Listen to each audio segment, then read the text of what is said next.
திருப்பதிக்கு அருகிலேயே பழமையான தலைநகரம் ஒன்று மறைந்து உள்ளது. இங்குதான் ஒரு மிகப்பெரிய ஒப்பந்தம் கையெழுத்தானது.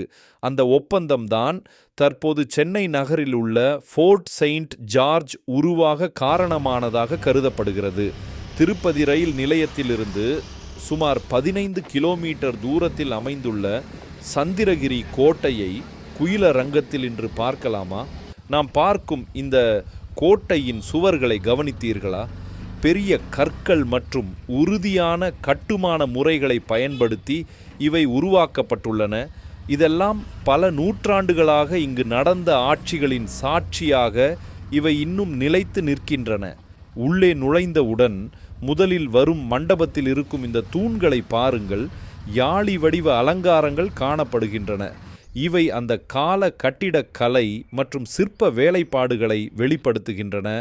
யாழி தூண்கள் இருக்கும் மண்டபத்தை கடந்து வந்தவுடன் நாம் நின்று கொண்டிருக்கும் இந்த சாலை, இதில் ஒரு பாதுகாப்பு அம்சம் இருப்பது உங்களுக்கு தெரிகிறதா?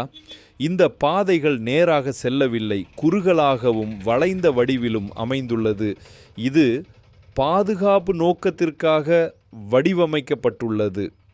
இந்த கோட்டை சுமார் கிபி 1000 நூற்றாண்டில் கட்டப்பட்டது. ஆனால் 1565 நடந்த தலிகோட்டா போருக்கு பிறகுதான் விஜயநகர பேரரசு தங்கள் தலைமையகத்தை ஹம்பியிலிருந்து மாற்றியது. அந்த புதிய மையங்களில் ஒன்றுதான் இந்த சந்திரகிரி. இதோ இந்த கோட்டையின் அடுத்த நுழைவு வாயிலை கடந்து அரண்மனைகள் இருக்கும் பகுதிக்குள் வந்துவிட்டோம். இங்கு ராஜா மஹால் மற்றும் ராணி மஹால் என 2 மாளிகைகள் உள்ளது. இதுதான் ராஜா மஹால். இந்த அரண்மனையை பார்க்க மிகவும் பிரம்மாண்டமாக இருக்கிறது. முதலில் இங்கு உள்ளே சென்று பார்க்கலாம். டிக்கெட் வாங்கி உள்ளே நுழைந்தவுடன் முதலில் இந்த நீளமான கல் தூணில் இராமாயண கதை செதுக்கப்பட்டிருப்பதை பார்க்க முடிகிறது. வெளியில் வைக்கப்பட்டுள்ள சிலைகள் பலவும் தலையில்லாமல் உள்ளது. இந்த இடம் ஒரே ஆட்சியில் இருந்ததில்லை.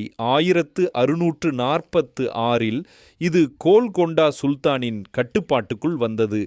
பின்னர் 1758 ஹைதர் அலி இதை கைப்பற்றினார்.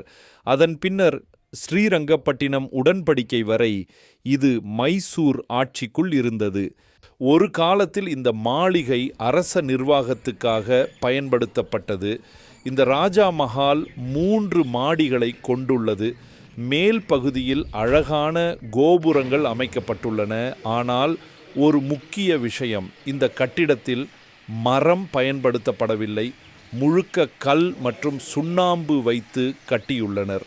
இந்த நுழைவு வாயில் வழியாக உள்ளே சென்று பார்க்கலாம். இங்கு காணப்படும் சிலைகள் அகழாய்வு பணிகளின் போது கண்டுபிடிக்கப்பட்டு இங்கு காட்சிக்கு வைக்கப்பட்டுள்ளது. இந்த படிகளை கவனித்தீர்களா? குறுகியதும் சற்று கடினமான ஏற்றத்துடனும் அமைந்துள்ளன. மேலே வந்தவுடன் நாம் தவறாமல் பார்க்க வேண்டிய ஒன்று இந்த கூரை அமைப்பு. இது காஃபர்ட் சீலிங் என்று அழைக்கப்படுகிறது. கட்டிடத்தின் எடையை சமமாக பகிர்ந்து கொள்ளவும் அழகிய தோற்றத்தை வழங்கவும் வடிவமைக்கப்பட்டுள்ளது. இந்த அளவிலான திட்டமிடல் மற்றும் துல்லியம் அந்த கால கட்டிடக்கலையின் மேம்பாட்டை காட்டுகிறது. இந்த மாடல் மூலம் கோட்டையின் முழு அமைப்பையும் நம்மால் புரிந்து கொள்ள முடிகிறது. ஆனால் இதில் பல பகுதிகள் இன்று சேதமடைந்துள்ளது. ராஜா மற்றும் ராணி மஹால் போன்ற சில கட்டிடங்களே நிலைத்திருக்கின்றன. ராஜா மஹாலை பார்த்துவிட்டோம். இப்போது வெளியே சென்று ராணி மஹாலை பார்ப்போம். அதற்கு முன் இந்த கோட்டைக்கும் சென்னையில் இருக்கும் ஃபோர்ட் செயின்ட் ஜார்ஜுக்கும் இடையில் என்ன சம்பந்தம் இருக்கிறது என்பதை தெரிந்து கொள்வோம். இங்குள்ள தொல்லியல் துறையின் தகவல் பலகையின்படி 1639 கிழக்கு இந்தியா கம்பெனிக்கு நிலம் வழங்கிய ஒப்பந்தம் இங்கே கையெழுத்திடப்பட்டதாக கூறப்படுகிறது. அதே ஒப்பந்தம் பின்னர் தற்போது சென்னை நகரில் உள்ள செயின்ட் ஜார்ஜ் கோட்டை உருவாக காரணமானது. இங்கு அருகிலே ஒரு சிறிய நீர்நிலையும் காணப்படுகிறது. அடுத்து இங்கு இருக்கும் இன்னொரு முக்கியமான மாளிகையை பார்க்க போகிறோம். அது ராஜா மஹாலுக்கு அருகிலேயே உள்ள ராணி மஹால். இங்கு அரச பெண்கள் வசித்ததாக கருதப்படுகிறது.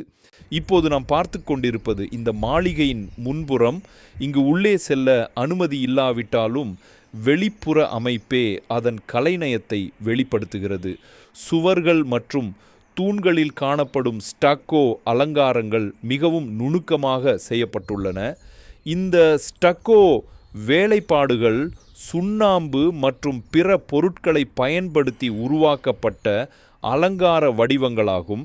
விளிம்புகள், வடிவமைப்புகள் மற்றும் செதுக்கப்பட்ட அலங்காரங்களில் காணப்படும் துல்லியம் அந்த கால கலைஞர்களின் திறமையை காட்டுகிறது. இந்த அலங்காரங்கள் கட்டிடத்திற்கு ஒரு தனித்துவமான அழகை வழங்குகின்றன.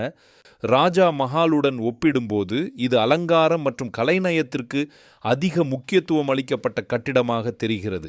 சில இடங்கள் வெளியிலிருந்து பார்க்கும்பொழுது எளிமையாக தோன்றலாம், ஆனால் அவற்றின் வரலாறு மிகவும் முக்கியமானதாக இருக்கும். சந்திரகிரி கோட்டையும் அப்படிப்பட்ட ஒரு இடம்தான். ஒரு காலத்தில் ஆட்சி முடிவுகள் மற்றும் மாற்றங்கள் நடந்த இந்த இடம் இன்று அமைதியாக அதன் வரலாற்றை நினைவூட்டுகிறது. இந்த வழியாக அடுத்த முறை சென்றால் இந்த இடத்தையும் உங்கள் பயணத்தில் சேர்த்து கொள்ளுங்கள். இத்துடன் இந்த காட்சி முடிவடைகிறது. ஆனால் நம் பயணத்திற்கும் அனுபவத்திற்கும் முடிவே இல்லை. மீண்டும் உங்களை அடுத்த காணொளியில் சந்திக்கிறேன்.